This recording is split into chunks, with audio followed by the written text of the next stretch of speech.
tinokuchingamidzai kuchechi yeChrist Embassy Yepamhepo yatinoita muchishona.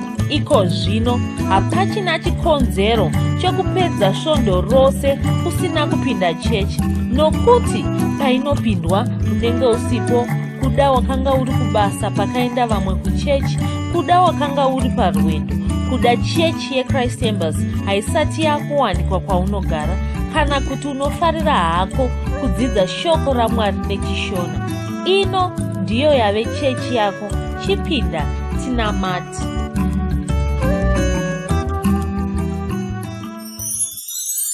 Tinokuchingamidzai zvakare muchechi yedu yeChrist Embassy yatinoita muchishona, yatinoitira pamhepo. Ndinovimba makawana kukomborwa zvikuru musvondo radarika neshoko raMwari iro riri kuramba richiuya kwamuri, muchiwana kukura mushoko raMwari, mukuziva Mwari, mukuziva Ishe Jesu Kristu. Iko zvino yava nguva yekuti tinge tichinamata. Toda kuti tinamate. Toda kunamata tichiti meso yedu yemweya inge inovhurwa. Tive tinonzwisisa shoko raMwari. Shoko raMwari rive rine shanduro mukati muupenyu hwedu. Toda kuti tinamate. Patiri kunamata, chiedza chaMwari chiri kuonekwa matiri. Minana yatakapiwa inge inoonekwa zuva nezuva mukurarama kwedu. Saka zvino toda kuti tinamata, kuti Mwari avhure meso yedu. Meso iyoyo kana avhurwa, change tichigamuchira minana yakawandisa mukati muupenyu hwedu. Mungava mumabasa edu, mungava muutano hwedu. Ngatinamatei. Mwari Baba, nemuzita raIshe Jesu Kristu, ndinokutendai Jehovha nekuvhura meso yedu. Ndinokutendai nechipo chomweya mutsvene chinogara matiri. Mweya mutsvene anovhura meso yedu kuti tione izvo zvamakatigadzira kuti tinge tinoona. Tive tinonzwisisa shoko raMwari manzwisisiro enyu Jehovha. Tinokutendai samasimba pane zvose zvatiri kugamuchira mukati meshoko renyu. Tiri kubudirira muutano hwedu, tiri kubudirira mumabasa edu, tiri kubudirira mune zvose zvine maringe neupenyu hwedu. Samasimba tinotenda pane zvose izvi. Tinotenda nemhuri dzedu, tinotenda neshamwari dzedu, tinotenda pamabasa edu, zvose zviri kuitika mukati muupenyu hwedu. Tiri kungobudirira chete. Tinokutendai nekuwandudzwa kwemeso yedu, kuona zvakanyanya mushoko raMwari, kunzwisisa kwakanyanya mushoko raMwari. Samasimba tinotenda. Gore rino igore redu rekubudirira, nekuti igore reminana. Minana iri kuramba ichirarama matiri, tiri kurarama muminana, tichikura mushoko raMwari. Samasimba tinotenda nemuzita raIshe Jesu Kristu. Amen. Iko zvino toda kuti tinamate nedzimwe ndimi, tichitenda Mwari neshoko rawo, tichitenda Mwari nekuvhurwa kwemeso yedu, kunzwisisa shoko raMwari, kukura mushoko raMwari. Ngatinamatei. Mwari Baba, nemuzita raIshe Jesu Kristu, libo sonda tada kozo ligaria tada kotriga tada interlitriga bauda gimo grace capashonia tada kizele grada kilaka tomo gastes letro zila triga aunte kimo krasgan shele tada koteliga de brovska libari bro sonda tada kizele gada rileketiu parais con shila tada kotri aute gino grace gale tomo tanda patriga tanda suteli gris gana shupa tada kozo le gra maraba sonda ridaba shaka tada kozo le gra gale sonde gad gilogris de li zute gimokris aute tada constriga biloke telegatadas taliso tenzinesha tada constriga lileke taligaradi malide bro so de grasga leindo tanda kitro out de gimo gris ganisha litha de sontriga out kimokri anta kalibaradi libro sonda tada kozo le gra sama simba tinokutendai tinokutendai nenjere dzedu tinokutendai njere dzenyu dziri kuonekwa matiri kufunga kwenyu kuri kuonekwa matiri maonero yenyu ari kuoneka matiri libo sonda tada kozo le gada rilethias le trees gani tada contriga tada kotila tada kozo le gra. Father, we thank you. Tinokutendai Jehovah nemuzita raIshe Jesu Kristu. Amen. Iko zvino tichateerera rhapsody, tabva muteerera rhapsody tichaimbirwa, tabva mukiimbirwa tichateerera shoko raMwari kubva kuna mufundisi. Mowane svondo yakanaka. Tatenda.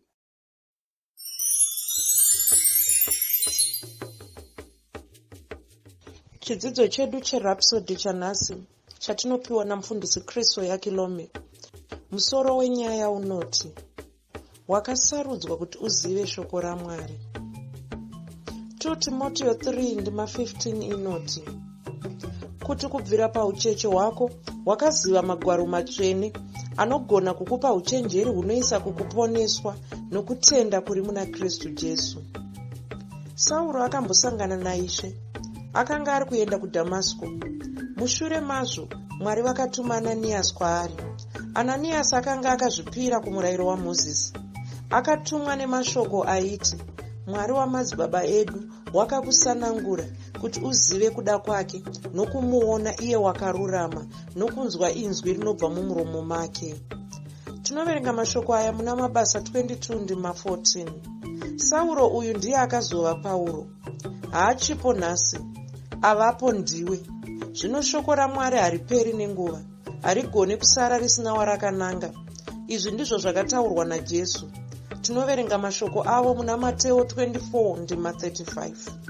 Vakati, denga nenyika zvichapfuura, asi mashoko angu haangatongopfuuri.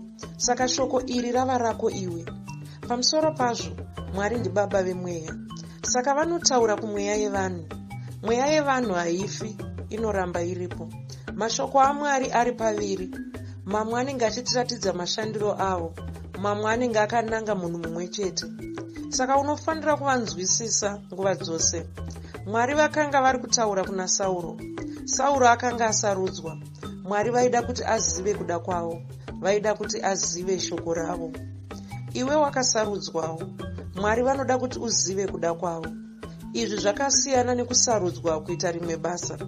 Mwari vanoda kujekesa shoko ravo kumweya wako. Vanoda kuti urizive. Ndiko kusaka uri kuverenga chidzidzo chino. Mwari ndivo vakaronga kuti uchiverenge. Ndivo vakaronga kuti uzive mashoko akaropafadzwa aya. Deno vasina kuronga kudai, ungadero usina kuwana chidzidzo ichi. Mwari vakakusarudza kare. Vakakusarudza paya pawakasanangurwa naMweya Mutsvene. Kuzvarwa patsva ndiko kwaiva kusarudzwa kwako. Izvi ndizvo zvatinoratidzwa muna 1 Petro 1:2. Ndima iyi inoti, ivo vakasarudzwa naMwari. Vakasarudzwa pavakasanangurwa naMweya Mutsvene. Mweya ava ndiMwari vanoziva zviri mberi. Tinoipiwa ndima iyi muNew International Version. Saka Mwari vanoda kukudzidzisa zvinhu zvepamweya. Vanoda kuti mweya wako uzive zvinhu izvi. Ivo vakakuziva. Vakakuziva usati wavapo. Vakabva vakutsaurira kwavari.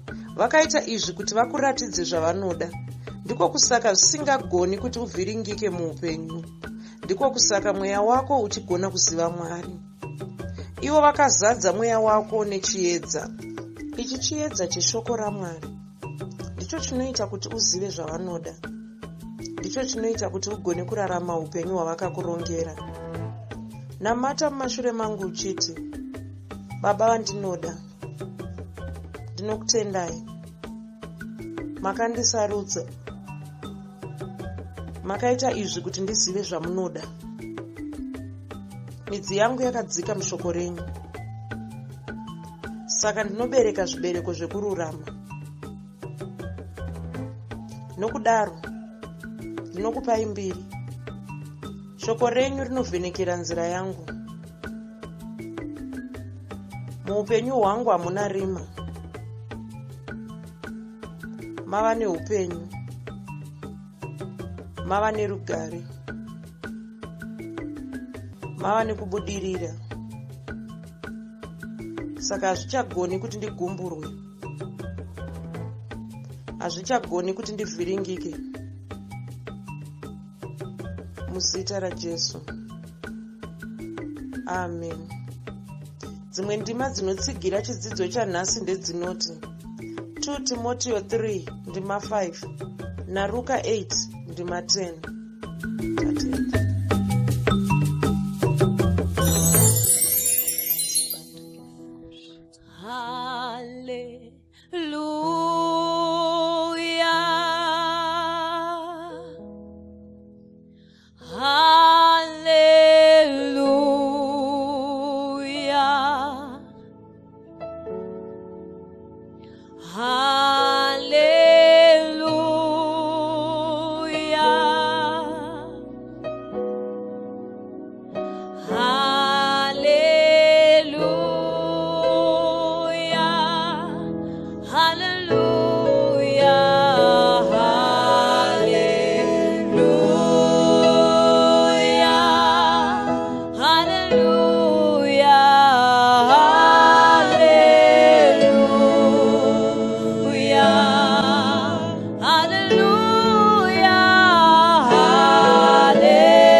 Haleluya.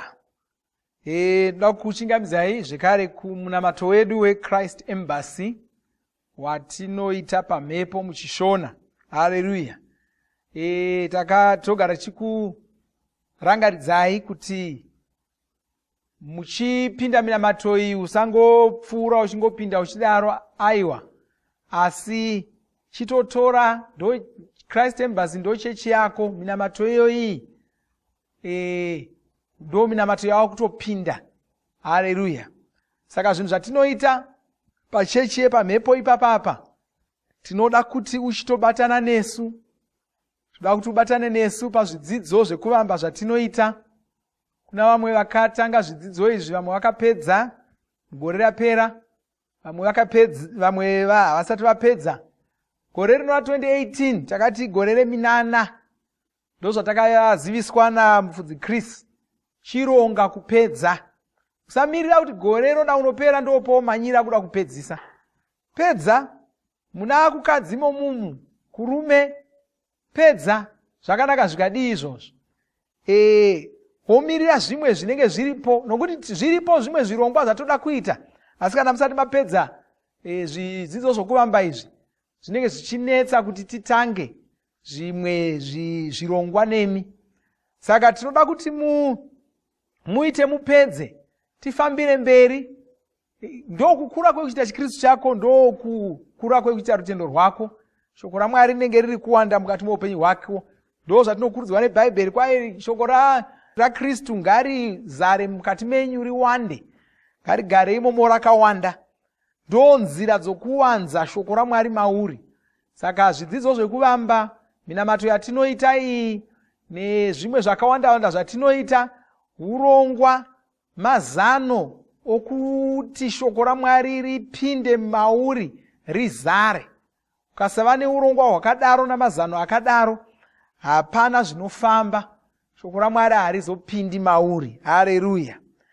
Haleluya. Tiri mugore reminana. Tanga tiri kutaura pamusoro peshoko rechiprofita regore irori. Zvakawanda. Ticharonga kuti tikupeizve dzidziso yatakapiwa namufudzi Chris. Ticharonga kuti muiwane, mumboiteererawo muri kwamuri yakaturikirwa. Momboiteerera muri kwamuri, muchiwedzera nezvatiri kudzidzisa izvozvizvi, zvatiri kuedza kutsanangura shoko irori. Zviri kuitika ipapa ndokuti tiri kutora, tiri kuzivisai shoko rechiprofita, tichibva tatsanangura, tichiwedzera pamusoro kuti rijeke kwamuri. Haleluya. Saka matofambira mberi, matobata zvikamu zvakawanda ipapapa. tanga tiri kutarira pamusoro pamaropafadzo egore ra2018 atakavimbiswa. Maropafadzo aya manomwe. Regai nditaure matatu okupedzisira ndikasire kumanya nawo. Kwanzi uchawana mazano anobva kudenga mugore ra2018. Uchawana mazano anobva kudenga, mazano okuita zvinhu, mazano okuronga zvinhu. Ndima dziri panapa ndiri kuda kudzitaura, ndoda kuti mugodziverenga mega, dzakati rebei nokuti dzinotori nhoroondo.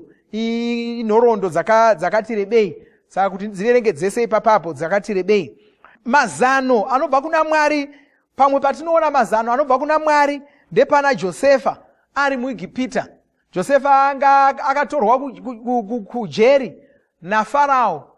Panga pai anganzi auya azodudzira hope dzaFarao nokuda kwezvanga zvichazoitika munyika yeIgipita. Mukaverenga muna Genesi ya41 chete kubva pandima ye13 kusvika pandima ye43 munowana rungano rwese irworwo. Josefa akaunzwa ndokubvaudza Farao hope dzaakanga arota, ndokuchizodudzira hope dziya kuti dzakanga dzichirevei. Dzakanga dzichireva kuti Igipita yanga ichazosangana nemakore 9 enzara emaguta anga achazoteverwa nemakore 9 enzara. Haleluya. Saka apedza kududzira saizvozvo, Josefa akabva azoudza Farao mazano okushandisa kuti vanhu vasazofa nenzara pamakore 9 enzara aya. Makore 9 enzara, mvura isinganayi, pasina zvamuri kukohwa, makore akawandisa iwayo, vanhu vese vanopera kufa. Pakaita makore akawanda kudaro vasina chavakohwa muminda mavo. Saka ndo zvanga zvasangana, zvanga zvakatarisana neIgipita. Rudzi rweIgipita rwanga ruchazofa. Asi Mwari vakapa Josefa mazano okushandisa kuti nzara iyi ingakurirwa sei. Akamupa mazano okuti vaunganidze zvokudya mumakore 9 okutanga akanga ari emaguta. Vounganidza zvekudya zvavakanga vachazodya mumakore 9 enzara. Nzara iyi yanga isiri kungobata Igipita chete, yanga iri kubata nedzimwe nyika dzakapoteredza dzaisanganisira Israeri nedzimwe nyika, zvokuti nyika dzese dzanga dziri kutouya kuzopema kuIgipita pamakore iwayo enzara. Anga ari mazano anga abva kudenga. Apa mazano iwayo Farao akabvuma akati hapana mumwe munhu una mazano akangwara seaJosefa. Saka Josefa ngaachitungamirira nyika kubva izvozvi. Ndo zvakatoitika izvozvo. Mazano anobva kudenga ndo zvichaitika kwauri mugore ra2018. Ndo zvinotaura chiprofita, uchawana mazano anobva kudenga. Mazano ekufambisa nokuronga mari dzako, mazano ekufambisa nokuronga mhuri yako, mazano okufambisa mabasa ako, mazano ekukunda muchikoro, mazano ekugona kubuda munhamo nematambudziko auri kusangana nawo iko zvino. Uchapiwa mazano anobva kudenga. Haleluya. Chimwezve chechitanhatu, uchawana ruzivo runobva kudenga. Kwanzi Mwari vachakubatsira kuziva zvinhu. Kungoziva zvinhu, kuziva zvinhu, chinhu chakakosha ichocho, kuziva zvinhu. Tinoona mumwe munhu watinoona panapa anga ano ruzivo rwezvinhu, akabatsirwa naMwari kuziva zvinhu, anga ari Soromoni. Takambomuona zvekare mumasvondo apfuura. 1 Madzimambo yechina ndima ye30 kusvika 34. Regai titarire nokukasira. Haleluya. Kubva pandima ye30.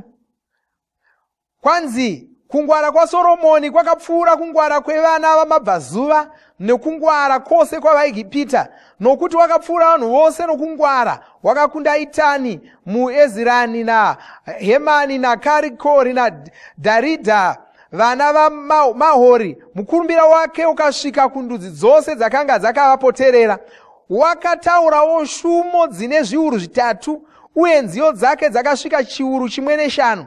Akataura zvemiti, ndozvandoda kuti munyatsoona apa. Kwaye wakataura zvemiti kubva pamisidhari iri paRebhanoni kusvikira pamuhisopi unomera parusvingo. Akataurawo nezvemhuka, akataura nezveshiri nezvinokambaira nehove. Chatiri kuudzwa pachii? Kwai Soromoni achibatsirwa naMweya Mutsvene, achibatsirwa naMwari, wakapedzisira akunzwisisa zvinhu zvamakuendera kuchikoro mazuva ano. Soromoni wakazviziva, akagara mumba make. Anga akunzwisisa zvese pamusoro pemhuka, zvinokambaira, zvinobhururuka, zvine chii, zvose kuziva kuti zvinokandira musi upi, zvinoita vana vangani, zvinorarama sei, zvinomuka nguvai, zvinorira zvichidii, miti yose kuinzwisisa, kuziva zvese zvimerwa, ichi chikwenzi chinoita zvakati, chinorapa zvakati, chinoita zvakati, chinobetsera zvakati, ukachidya chinokuitira zvakati. Zvose izvozvo Soromoni wanga akuzvinzwisisa. Haleluya. Mwari ndo vakamubetsera. Saka iwe ndo zvichaitika kwauri, uchaona ruzivo. Mwari vachakubetsera kunzwisisa zvinhu. Ruzivo rwako ruchava ruzivo runobva kudenga. Uchanzwisisa zvidzidzo zvako kuchikoro, uchanzwisisa zvese zvaunoita, zvinhu zvokubasa unongopinda pasina wakudzidzisa, kungomuka wongozvigona, wangova nyanzvi, wangova noruzivo rwezvinhu. Haleluya. Waakutopa vanhu mazano kubasa ikoko, waakutonzwisisa zvinhu zviri kuitika. Ndo zviri kuitika kwauri mugore rino. Haleluya. Chimwe zvekare, kwanzi uchaona utano hunobva kudenga. Haleluya. Uchaona utano hunobva kudenga. Utano kwete hwokushandira bodo, utano huchabva kudenga. Izvi ndo zvatinoona vana vaIsraeri. Zvinonzi kwai murenje hapana mumwe wavo wakanga ane utera vachifamba murenje kudaro. Yanga iri nzvimbo yanga isinganakidzi kugara, asi hapana mumwe wavo, kwai nyangwe vatana vavo hapana mumwe wavo wakafamba akakotama kudai. Vese vakangochembera, vakangorurama kudai, vachifamba vakagwinya sevana vadoko. Haleluya. Vakapiwa utano hunobva kuna Mwari. Haleluya. Ndo zvatinoona nyangwe pana Karebhi. Karebhi ana makore 45. Wakati kwai simba rangu randinaro ndine makore 45 rakainzana nerandaiva naro ndine makore 40. Saka hondo ndichirigona kurwa. Wakapiwa utano hunobva kuna Mwari. Mozisi zvekare, mukaverenga muna Deuteronomio ye34 ndima yechinomwe, kwanzi wakasvika pakufa nemakore 120, meso ake achiona zvakanaka. Simba rake rakanga richakazara, rakanga richakakwana. Haleluya. Saka Mozisi wakanga apiwa utano hunobva kudenga. Utano hwaaifamba nahwo hahusi utano hwapano panyika, hwanga huri utano hunobva kudenga. Haleluya. Saka ndo rimwe ramaropafadzo ratinaro mugore rino ra2018. Mwari vakuropafadze. Regai tinamate, tivhare munamato wedu wanhasi. Baba, ndinokutendai, ndinokurumbidzai. Ndakutenda ndokwamaropafadza makatirongera mugore ra2018. Igore rakatinakira. Ndinotaura maropafadzo iwayo pamusoro pomwe nomumwe ari kubatana neni pamunamato nhasi, nezita raJesu Kristu. Ndinomuropafadza noMweya Mutsvene, ndinomuropafadza neshoko raMwari, ndinomuropafadza neshoko rechiprofita ra2018. Shoko iro richashanda mukati meupenyu hwake nezita raJesu Kristu. Mumwe nomumwe wavo achaona minana mumhuri yake, muutano hwake, mumari dzake, mumabasa ake, nezita raJesu. Baba, ndinokutendai, ndoparumbidzo kwamuri Mwari. Amen. Haleluya. Zvakanaka. Uchava nesvondo rakanaka. Mwari vakuropafadze. Ngatisangane zvakare musvondo inouya. Inenge iri svondo yedu yokutanga kwomwedzi wakukadzi. Saka uyai magadzira mari dzenyu, mbiro yenyu yesungano pamwe chete nechidyo. Haleluya. Amen. Tinovimba makomborerwa nemunamato wesvondo rino. Kana manga musati mazvarwa patsva, namatai mumashure mangu, muchidudza, muchirevesa. Taurai muchiti, Mwari vari kudenga, ndinouya kwamuri, ndinokoka Jesu kuti vapinde mumwoyo mangu. Ndinokumbira kuti Jesu vatonge upenyu hwangu. Ndinopupura kuti Jesu ndivo vavaishe wangu. Saka ndinogamuchira upenyu usingaperi mumweya mangu. Ndazvarwa patsva, ndava chisikwa chitsva. Ndinokutendai. Amen. Makorokoto mazvarwa patsva, tinokugamuchirai muchechi yeChrist Embassy. Titumirei zita renyu nekwamunogara. Munogona kutumira iri SMS kana WhatsApp pa 0772 215 kana kutuma tsamba pa shona@gmail.com. Muchida kupa mpiro yenyu neEcocash, rovai namba *151 *2 *5 *58225 motevera zvinenge zviri kutaurwa neEcocash ipapo. Kana muine nhare dzemazuva ano munogona kushandisa KingsPay kupa mpiro yenyu. Shandisai code inoti TNIOG nemavara makuru. Mufudzi Chris vakatizivisa kuti gore rino igore reminana. Mumwedzi uno wandira tichange tiri kudzidza pamusoro pechiprofita ichi, saka musadarikwe neminamato yatiri kuita mumwedzi uno. Shoko rechiprofita chegore ra2018 iri rava kuwanikwa padura redzidziso dzamufudzi Chris.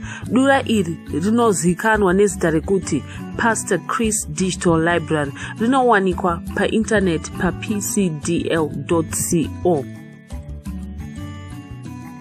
Tinokurudzira kuti musadarikwe nezvidzidzo zveRhapsody zvatinotuma zuva roga roga. Zvidzidzei kuti shoko riwande mamuri mugone kumirisana nezvinhu zvinonetsa muupenyu. Batanaiwo mifudzi Chris paminamato yatinoita muvhuro, chitatu nechishanu, masikati nemanheru. Tinokurudzira kuti vaya vanga vasara nezvidzidzo zvishoma mupedzise muwane zvitupa zvenyu. Mava kugona kuwana Rhapsody pa SMS kunyangwe musiri pa WhatsApp. Panhare dzeEconet rovai *205# mosarudza Daily Devotionals. Subscribe Shona Rhapsody muchishona. Ibvai masarudza kuwana Rhapsody renyu pasvondo kana pamwedzi wose kuti musafanire kurangarira kurikumbira zuva rimwe nerimwe. Munamato uno munoubata pa WhatsApp, pa YouTube panoti Shona Online Church nepa www.ce-shonachurch.org. Ivai negore idzva rakanaka nesvondo rakanaka.